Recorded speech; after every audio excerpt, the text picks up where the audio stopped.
gimana sih caranya untuk mengetahui Anda investasi cryptocurrency yang tepat atau tidak?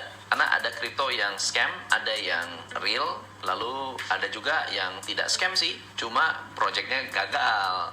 Nah, gimana cara kita bisa mengidentifikasi? Kita tanya praktisinya. Pak Yohanes, Ya. kita bahas mengenai tentang kripto scam. Ya. Kripto yang scam itu bisa nggak sih kita deteksi sebelum scam? Kita ikutan ya. Ya, sebelum kita gabung, tanda-tandanya ada atau tidak. Terus kemudian yang kedua adalah yang sering scam itu kan ICO. Betul.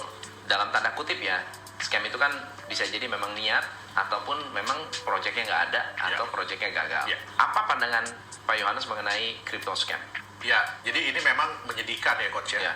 Jadi sesuatu sebenarnya yang luar biasa, tapi digunakan untuk hal-hal yang kurang baik. Ya. Nah, jadi memang terutama tahun 2017 akhir, ya, kita bisa lihat ya itu yang the biggest scam mungkin ya pada waktu itu ya. Ya. Karena berikutnya adalah Ada yang lebih gede lagi. ada yang lebih gede lagi. Nah, itu adalah BitConnect. Ya. Nah, biasanya yang kripto yang mengarah kepada scam ini, mereka itu memberikan janji imbal hasil yang tidak masuk di akal.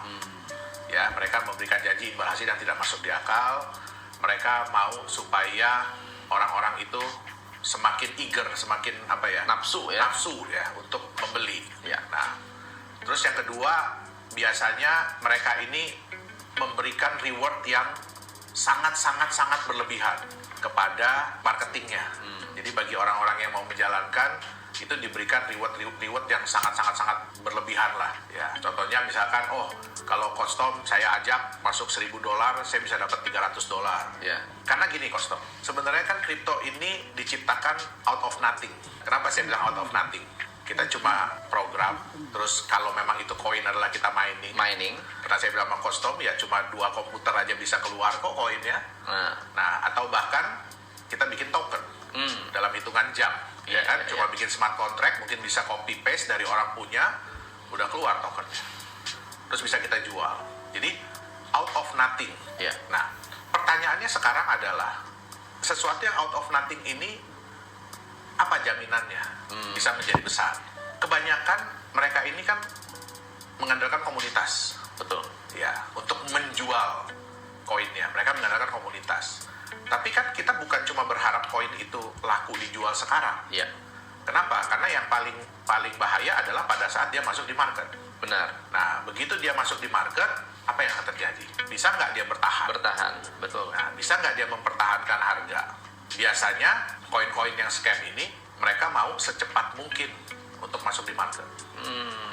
Ya, kenapa? Karena market itu begitu udah masuk di market kan harga kita nggak bisa kontrol katanya. Ya kan, ya itu bebas. Kita bisa lihat juga bahwa ya kebanyakan dari mereka ya itu awalnya nggak mau ketahuan identitasnya lah. Jadi mereka sebisa mungkin ya pakai perusahaannya di British Virgin Island lah, negara-negara yang nggak mungkin bisa kita verifikasi deh, benar atau tidaknya. Mereka biasanya nggak menjalankan proyek real. Ya, mereka biasanya nggak menjalankan proyek real. Biasanya proyek-proyeknya pun proyek-proyek digital. Ya, yang paling banyak belakangan ini adalah mereka bilang mereka trading kripto. Itu yang lagi tren kemarin itu. Benar. Ya. Atau copy trading ya. Jadi hal-hal seperti ini ya sebenarnya kita harus lebih waspada sih. Ya kan, kita harus pelajari dulu white paper-nya. Ya. Nah, terus orang-orang yang ada di belakangnya. Oke. Ya, siapa sih mereka ini? Bisa nggak diverifikasi ini orangnya beneran ada apa enggak? Ya, kadang-kadang pakai itu coach. Mungkin coach tahu Fiverr ya, fiverr.com itu yang menyediakan jasa bikin video, bikin animasi, bikin apa. Yang ngaku-ngaku saya adalah CEO-nya, padahal tuh aktor ya. Betul. Ya, kita harus lihat. Mungkin kita kadang-kadang harus belajar coach. Kena dulu di sini gitu ya. Nah, tapi di situ gunakanlah. Kita itu belajar. Ternyata yang kemarin ini tipenya begini, modelnya begini. Nah, kalau besoknya muncul lagi yang begitu, ya hati-hati. Nah, itu harus jangan hati-hati. Jangan kejeblos 2 kali. Betul. Gitu ya. Masa modelnya udah sama, konsepnya udah sama, main lagi ya gitu loh. Nafsu pengen hilang duit. Betul. Nah, ada nggak tipe-tipe modus-modus scammer di kripto? Tipe-tipenya apa sih? Oke, jadi gini, mungkin Koston tahu money game ya? Money game ya? Ya, kalau dulu kan money game itu kan mereka kan kita kasih rupiah atau US dollar, nanti kita akan diberikan return dalam bentuk rupiah atau US dollar. Ya. Nah, seperti yang kita tahu kan, ini nanti akan bubble. Sebenarnya gini coach, return itu tidak dilarang, betul nggak? Kalau Tidak kita dilarang. kalau kita bisnis pasti ada keuntungan. Ya. Nah, wajar kalau kita membagikan keuntungan. Betul. Pertanyaannya adalah keuntungan ini beneran nggak? Benar. Iya kan? Benar keuntungan atau Benar sebetulnya keuntungan. memindahkan dari bawah ke atas Betul. ya? Sekarang mereka biasanya kalau udah mau bubble, Ya. kan kalau kita cuma ada satu tempat gitu ya coach ya, uang rupiah masuk, nanti dia bayar orang, uang rupiah dia keluar. Ya. Nah kan kalau dia bubble kan lama-lama habis. Benar. Habis dia nggak bisa cetak rupiahnya kan. Betul. Nah disinilah muncul penggunaan kripto. Oh. Muncul penggunaan kripto. Kenapa? Kripto kan bisa dibuat sendiri. Benar. Nah akhirnya apa? Uang rupiah masuk, kripto yang keluar. Oke. Uang rupiah masuk, kripto yang keluar. Tapi nggak ada harganya tuh Nggak kripto ada tuh. harganya. Oke. Betul. Nah secepat mungkin masukin di market. Oke, dapat koin. Dapat Nah, itu yang dibilang dengan crypto as an exit plan. Wow. Jadi crypto digunakan sebagai exit plan Wow. dari sebuah money game. Oke, Nah, oke. Terus kemudian biasanya staking, Disimpan ya? disimpan. Nah, itu biasanya disimpan harus dengan minimum berapa? Ya, Jangka waktunya ditentukan, betul. nggak boleh di Betul. rilis sampai berapa lama Betul. gitu ya. Nah, konsep staking ini sebenarnya ada coach di crypto. Betul. POS, proof of stake, sebenarnya ada. Tapi perbedaan dari mereka begini. Proof of stake yang sebenarnya itu koin itu harus disimpan di wallet yang memang dedicated untuk aset tersebut. Iya, deposito lah. Betul. Itu di dunia sering disebut QT wallet atau kalau di Bitcoin namanya core wallet. Jadi memang wallet itu dikembangkan dari blockchain itu sendiri. Betul. Nah, biasanya yang fake ini, yang palsu ini, mereka nyimpennya di website. Nah, mereka nyimpennya di website. Nggak ada hubungan dengan wallet yang aslinya dari blockchain tersebut. Oke. Ada lagi tipe yang mereka bilang mereka trading. Ya, arbitrage. Nah, tapi ya ini agak sulit ya. Maksudnya agak sulit dilihat. Tapi kembali lagi yang itu tadi. Profit yang mereka janjikan itu masuk di akal nggak? Terus yang kedua, seberapa transparan mereka terhadap profit tersebut? Kalau arbitrage itu kan berarti ada dua sistem yang berjalan. Betul. Ya kan, harusnya. Tapi mereka kadang-kadang ngasih lihat coach. Tapi cuma di satu sistem. Itu banyak sekali ya. Mungkin saya kasih contoh ya coach ya. Dulu ada yang namanya Plus Token, ya. Terus kemudian ada Cloud Token. Mereka tuh punya ciri-ciri yang mirip. Mereka dipromot oleh satu institusi atau satu organisasi yang sama. Nah, Wah. jadi ini satu organisasi mempromot mereka, scam yang pertama. Promot lagi yang kedua, scam. Nah, apa yang akan terjadi yang berikut-berikutnya? Iya, iya. Atau sistem mereka dikembangkan oleh developer yang sama. Jadi itu sebenarnya udah semacam tanda-tanda. Misalkan kripto ini developernya siapa? Yang menjual siapa? Nah, itu kadang-kadang berbeda. Nah, itu pun harus hati-hati. Ya. Harus dipantau. Ya, harus dilihat dulu kayak apa. Ada nggak sih website yang sudah mengumpulkan data-data para scammer? Kalau menurut saya yang paling liable ya, yang paling bisa kita lihat itu adalah ada namanya behindmlm.com. Behindmlm.com. Ya, behindmlm.com. Ini berarti kan mereka akan memantau mana-mana koin-koin yang dulu, bukan hanya koin berarti ya? Ya, Mereka juga memantau MLM atau money game yang ataupun scam. ya investment scheme yang Iya. a bit fishy. Nah, berarti kita juga bisa nilai dari profil scammer-scammer ini. Betul. Biasanya nggak jauh-jauh beda Betul.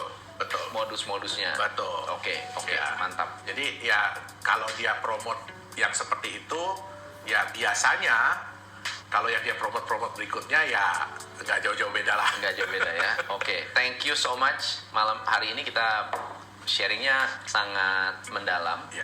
Ya, mohon maaf buat teman-teman yang punya niat untuk melakukan scamming. Hati-hati, Anda akan ketahuan ya, cepat atau lambat. Ya. Tapi banyak juga yang apa namanya, yang nggak ketangkep tuh banyak sekali ya. di Banyak, luar sana ya. banyak. Kripto ini seperti pisau coach. Ya, Tergantung di tangan siapa ini dipegang. ya. Nah, terus salah satu orang yang sukai dari kripto ini adalah anonymous ya. dia memang bisa di tracing, tapi dia sifatnya anonim. Tidak ada Rahasia tapi transparan. Ya, ya. Nah, jadi ini yang sering dimanfaatkan kerahasiaan ini. Untuk mengetahui kalau kripto yang benar tuh gimana? Boleh. Yang bagus gimana? Boleh. Fundamental, menilai cryptocurrency yang bagus seperti apa? Ya. Kita akan membahas mengenai bagaimana cara memilih cryptocurrency yang bagus untuk Anda trading atau Anda simpan jangka panjang. Pak Yohanes, Ya. ada nggak sih cara-cara untuk memilih kripto yang sehat? Oke, jadi kalau kita bicara secara global ya Coach ya, yang paling penting adalah kita harus tahu dulu, ini aset ini ada fundamentalnya nggak? Ada fundamental. Nah, gimana caranya Nah. mengetahui fundamental dari cryptocurrency yang from nothing itu? Ya, oke. Jadi tetap yang kita harus pelajari adalah konsepnya, Ya. ya, masuk di akal atau tidak. Kita mudah nggak mengerti. Kita mudah nggak mengerti kenapa kripto ini suatu saat akan bernilai. Tuh, jadi dia bisa punya value, ya. Yang lebih bagus lagi tentu saja kalau kripto tersebut ada intrinsic value-nya, ada nilai dasarnya sendiri yang dikandung, itu lebih bagus lagi. Nah, kita bisa lihat utility coin, ya, utility asset. Kenapa mereka bisa bagus nilainya? Kenapa mereka bisa berkembang nilainya? Karena fundamental mereka adalah utility-nya, ya. Dipakai lah ya. Betul, dipakai. Rapiin mas. Ya. Mau kemana mas? Mas, belum kelar nih. Ya, jam 10 udah tutup. Trading forex aja, marketnya buka 24 jam. Di MIFX, trading forex jadi semudah itu. Ya. Nah, selama utilitasnya itu baik, utilitasnya itu bagus, utilitas itu berkembang, berarti mereka akan punya fundamental yang bagus. Iya, iya. Nah, tapi kadang-kadang ini pun nggak cukup. Kenapa nggak cukup? Kenapa saya bilang nggak cukup untuk menilai ya Coach ya? Kenapa? Karena kebanyakan developer ini menjual aset kripto sebelum utility ini ada. Sebelum utility ini ada. Nah, bagaimana kita bisa menilai? Ya, ini kira-kira bisa nggak ini? Ya, kita harus lihat dulu ini masuk di akal atau tidak. Iya. Ya. Nah, pertama kita lihat dulu developer ini bentuknya apa? Apakah dia perusahaan atau dia grup atau dia Yayasan. anonim? Nggak jelas siapa. Ya. Gitu loh. Nah, kalau memang mereka itu berniat untuk mengembangkan asetnya ini secara terus-menerus, tentu saja mereka pasti sudah mempersiapkan fondasinya ya, yaitu apa? Oke, kita bikin badan hukum, kita bikin perusahaan. Nah, terus kita harus lihat lagi di mana badan hukum ini berada. Ya, di mana badan hukum ini berada. Karena ya kita tahu ya Coach ya, sekarang kan banyak yang namanya shell companies tuh. Betul. Nah, itu mudah sekali dibuat. Ya, bahkan dengan mungkin uang kurang dari 15 juta aja kita udah bisa punya perusahaan di luar negeri. Ya, dengan direktur yang entah siapa itu, ya kan, appointed directornya entah siapa, ya. Nah, jadi kita harus lihat ini legalitasnya di mana. Ya. Tuh. Terus kemudian seperti apa sih regulasi di negara tersebut yang mengatur tentang aset-aset kripto? Ada nggak regulasinya udah? Ya kan? Nah, terus kita harus lihat lagi orang-orangnya di dalam. Ya, orang-orangnya di dalam. Nah, apakah orang-orang ini real atau enggak? Bisa kita lihat atau enggak? Ya, saya ada beberapa kasus ya di mana itu semua orang-orang terkenal Coach ya Yang muncul ya? muncul ya. Nah, itu orang-orang terkenal yang muncul. Nah, tapi fail. Ya, tapi fail. Iya. Kita nggak bilang scam ya. Iya. Tapi dia fail. Nah, itu kembali lagi kita nggak bisa cuma lihat orangnya, tapi kita harus lihat konsep dia. Ya, Iya. bisnis konsep dia. Jadi mau dibawa kemana ini kripto? Utility-nya nanti seperti apa?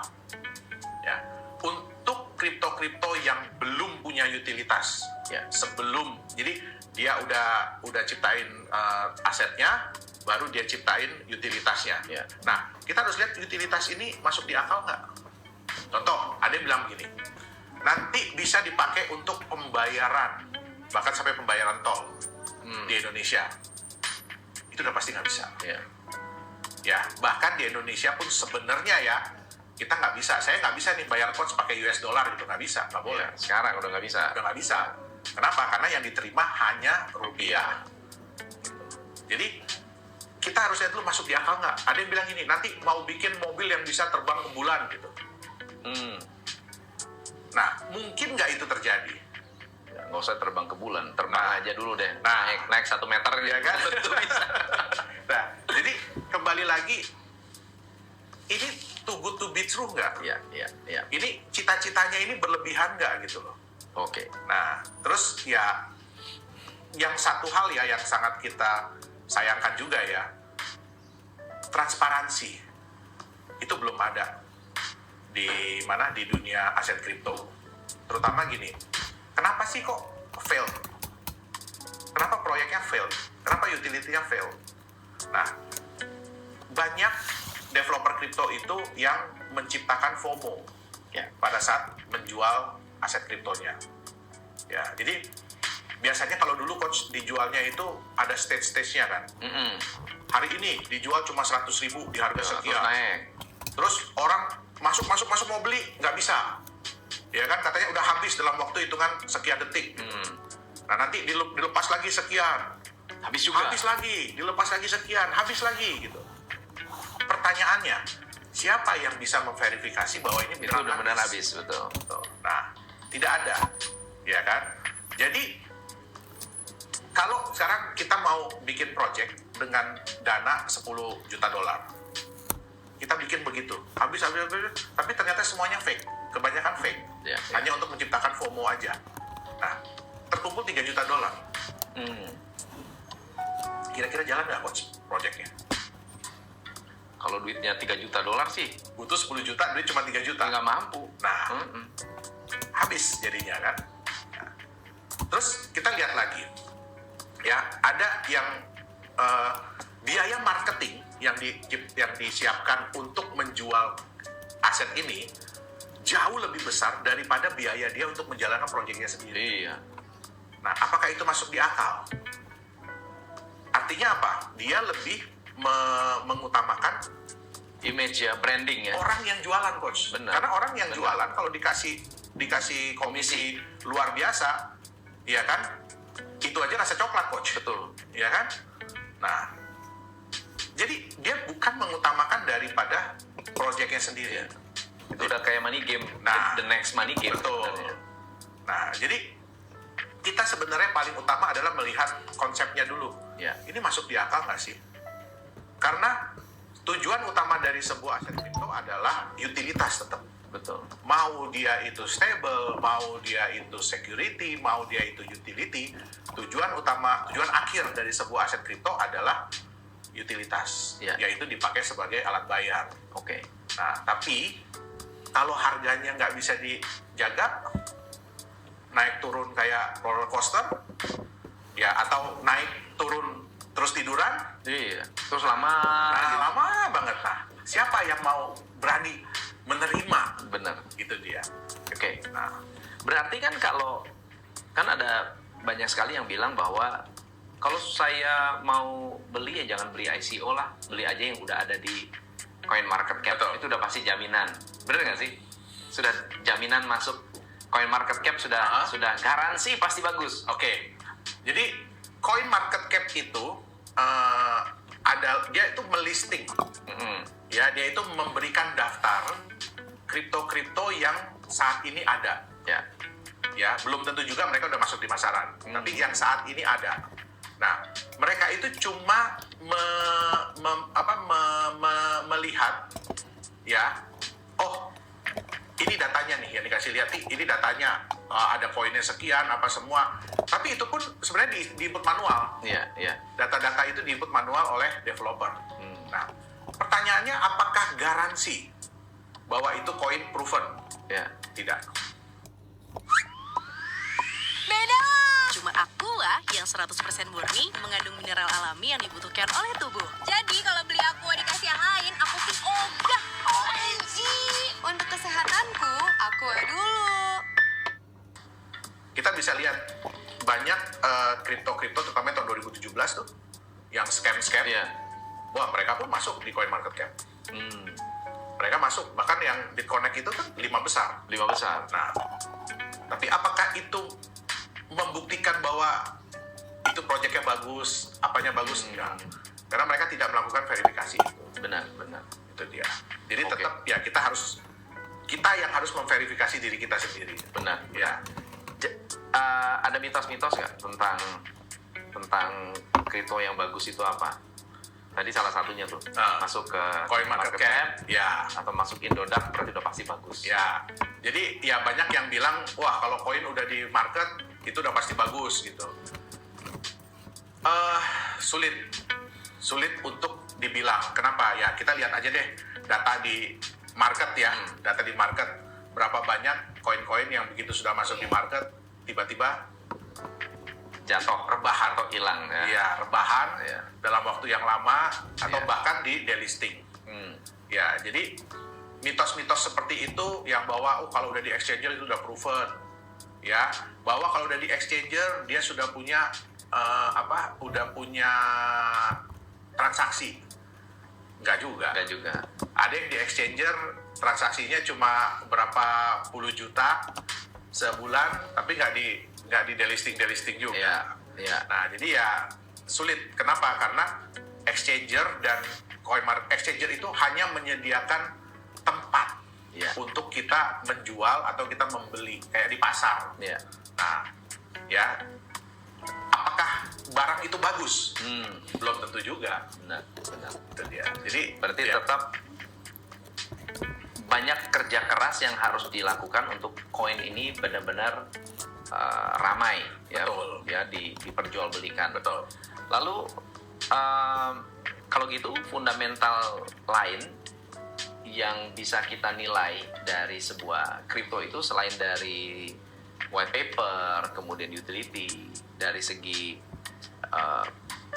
developer, apalagi sih yang harus diperhatikan? Oke. Sebenarnya kalau kita balik nih coach, ya kita kan tujuan dari kita membuat aset kripto itu kan namanya kan cryptocurrency, Iya. ya kan. Nah, kita kan ingin menciptakan uang sebenarnya. Nah, saya pernah nonton juga video coach kok tentang sejarah uang. Nah, jadi kalau menurut saya pribadi juga, saya tuh sangat setuju dengan konsep bahwa uang itu di backup oleh sesuatu, Iya. di backup oleh emas. Oke. Ya, jadi kita tahu bahwa di dunia kripto itu ada resiko. Ya, resikonya apa? Kehilangan nilai. Benar. Bahkan bisa seluruhnya. Nah, bagaimana caranya supaya uang kripto ini jangan sampai deh nilainya itu sampai 0, jangan deh. Ya. Nah, tentu saja ya kita ada backupnya lebih baik. Nah, yang kita tahu juga bank-bank sentral kan bilang, oh iya mata uang kita nggak tergantung dengan emas. Tapi kenapa mereka masih simpan emas? Iya. Benar. Bahkan nambah terus malah. Iya kan? Kenapa? Ya karena itu juga sebenarnya bukan membackup uangnya mungkin, tapi membackup kekayaan dari negaranya, kemampuan dari negaranya untuk menjamin mata uangnya. Iya. Nah, terus yang kemudian adalah kita harus lihat proyeknya. Proyeknya itu yang sebenarnya tadi masuk di akal nggak sih? Ya. Ya, mungkin nggak sih proyek ini dilakukan? Ada nggak sih project yang bisa di-verify? Ya. Kan banyak sekali orang yang bilang, wah projectnya akan begini, wah semuanya itu muluk-muluk banget. Betul, Ya kan? Betul. Muluk-muluk luar biasa, tapi tidak bisa di-verify. betul. Ada nggak sih yang projectnya bisa di-verify dan juga yang bersifat, let's say, offline, bukan Ya, online? Ada ya. nggak? Sebenarnya ada. Nah, tapi ya karena aset kripto ini kebanyakan kan dikembangkan oleh orang-orang digital. Coach. Digital. Ya, jadi sayangnya kebanyakan ini proyek-proyeknya pun proyek-proyek digital. Oke. Tapi bukan berarti tidak bisa. Bukan berarti tidak bisa sebenarnya. Karena proyek itu kan kita bisa jalankan apa aja sebenarnya. Ya.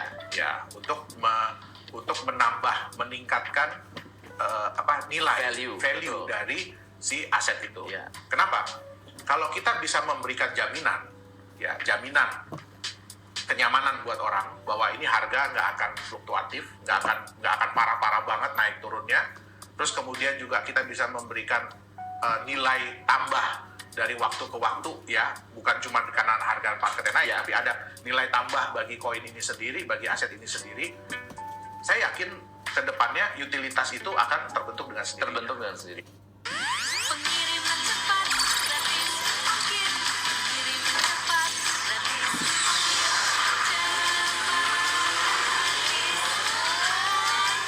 Pengiriman cepat, gratis ongkir. Ya. So let's say misalnya saya pakai US dollar sebagai backup. Ya, Satu koin sama dengan 1 US dollar. betul. Tetapi uang itu tidak hanya dipakai sebagai koin, tapi juga ada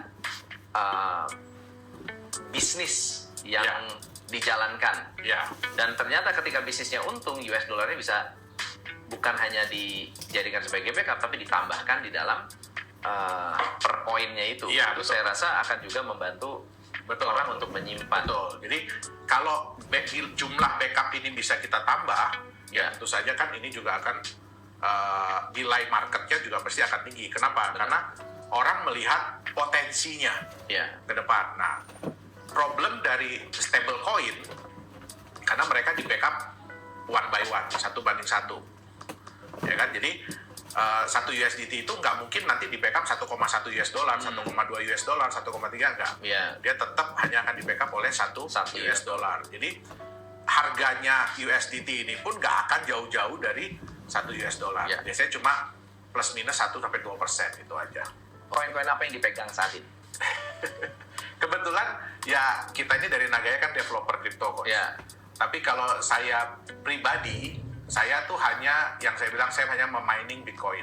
mining Bitcoin. Ya, dan itu pun nggak saya simpen. Jadi Oh. begitu dapat hasil langsung saya jual, Jual. dapat hasil saya langsung jual.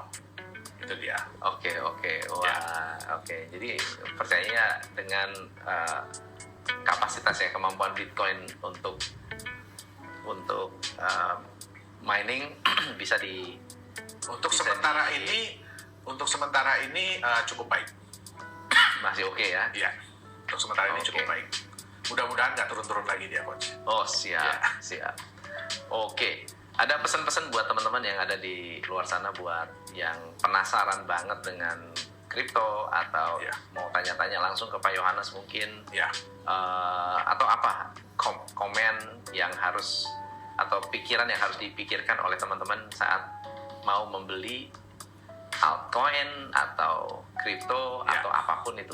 Ya, jadi buat teman-teman semua ya, kita harus tahu dulu sebenarnya kita ini siapa, apa sih kapasitas kita, ya, apakah kita ini ingin mencari profit keuntungan dalam jangka pendek atau jangka panjang, ya. Kalau memang kita untuk jangka pendek, ya mungkin teman-teman bisa membekali diri dengan ilmu trading Ya, sebelum memutuskan untuk beli dan jual aset kripto. ya, Nah, tapi bagi teman-teman yang ingin menjadikan aset kripto ini adalah aset untuk masa depan, jadi untuk jangka panjang, ya, jangan keburu-buru, ya, jangan gambling, tapi pelajari baik-baik ya konsep-konsep ini. Apalagi yang mau beli koin-koin di ICO, pelajari baik-baik konsep dari aset kripto tersebut. Nah, paling penting adalah ikuti kata hati kita, ya. Selain riset, Selain riset adalah ikuti kata hati kita. Betul. Ya. Ini masuk di akal nggak? Ini mungkin nggak bisa terjadi. Ya kan? Semakin mudah Anda mengerti tentang konsepnya, semakin banyak orang juga akan mengerti. benar. Ya, kenapa? Karena kedepannya yang dibutuhkan itu adalah permintaan yang akan meningkat. Ya, jadi kalau semakin orang banyak mengerti, permintaan ke depan, permintaan di masa depan pasti juga akan meningkat. Nah, jadi saran saya adalah jangan keburu-buru, pelajari baik-baik ya sebelum Anda memutuskan masuk di aset kripto. Itu dia. Ya. Atau Anda mau jadi miner juga boleh. Boleh. Ya, Boleh. banyak sekali sekarang platform-platform yang bisa memberikan Anda kalau pengen belajar ya, Ya. karena namanya investasi itu tentu ada risiko, Tapi kadang-kadang belajar terbaik adalah dengan melakukan kesalahan. Iya, betul. Ya, tapi yang harus diukur kesalahannya. Dan jangan berulang. Jangan diulang-ulang. Jangan diulang-ulang. Oke. Kesalahan. Thank you, Pak Yohanes. Thank you so much. Sama-sama. Ya, next time kita sharing-sharing lagi. Nah, kalau ada pertanyaan, tulis di komen. Nanti saya akan kumpulkan. Mudah-mudahan Pak Yohanes bersedia lagi untuk kita undang sharing tentang kripto. Siap. Oke. Siap. Thank you Pak Yohanes. Thank you, Coach. Sampai ketemu lagi. Sampai ketemu. Next time, saya Tom MC Ifles. Salam pencerahan.